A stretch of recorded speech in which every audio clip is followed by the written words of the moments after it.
I knew I was going to be moving somewhere. My guides kept saying, "Yep, like your time in Scotland is up." I'd done a lot of traveling all around Mexico and Central America and Costa Rica in Nice. sort of 2021 to 22, late 22. So 2022. So yeah, I got back to Scotland towards the end of 2022, and this all started coming through around the end of 2023. So I knew that I was moving somewhere, but I didn't know where. And I was like, where is it going to be? I thought it was going to be somewhere with beaches and oceans and, and there are beaches and oceans where I am, but it's not hot. I was thinking it was going to be like this sunny, hot country.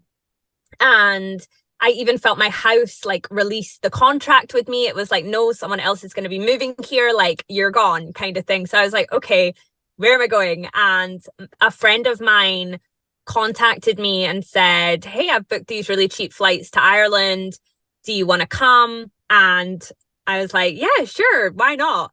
And it was weird because I realized that exactly a year to the day prior, I had actually had a dream that I was traveling around all the sacred sites of Ireland. So I get a lot of information through my dreams and a lot of premonitions and that kind of thing. But I'd sort of taken note of that one, but I didn't think, oh, this is definitely going to happen. I thought, oh yeah, maybe I'll take a trip to Ireland one day.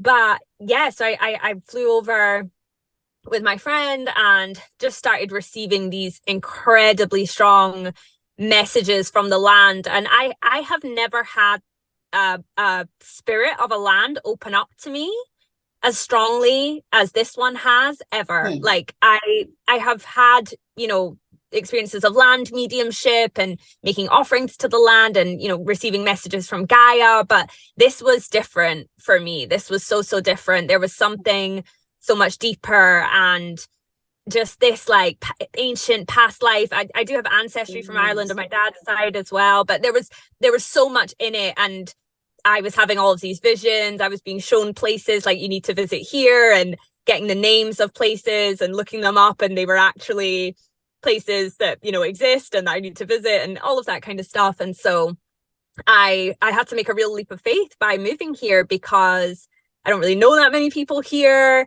I'm only over the water. It's like an hour's flight from Scotland, but it's a big thing to move somewhere on your own and just sort of decide that because spirit calls, you have to answer. And so yeah, it's been this total mystical, magical journey of just releasing and trust. And I had to learn to drive to move here as well. I couldn't drive before, so I knew I needed a car to be able to move here. So that has been this huge process of just relinquishing control and just deepening into that kind of almost like nomadic kind of healer archetype as well, that which Yeah. I think is very strong, very much exists as sort of traveling medicine woman. And so I'm kind of like doing that right now, living in a van, just sort of traveling around and just really connecting with the land in a way that I have never done in anywhere else I've lived before.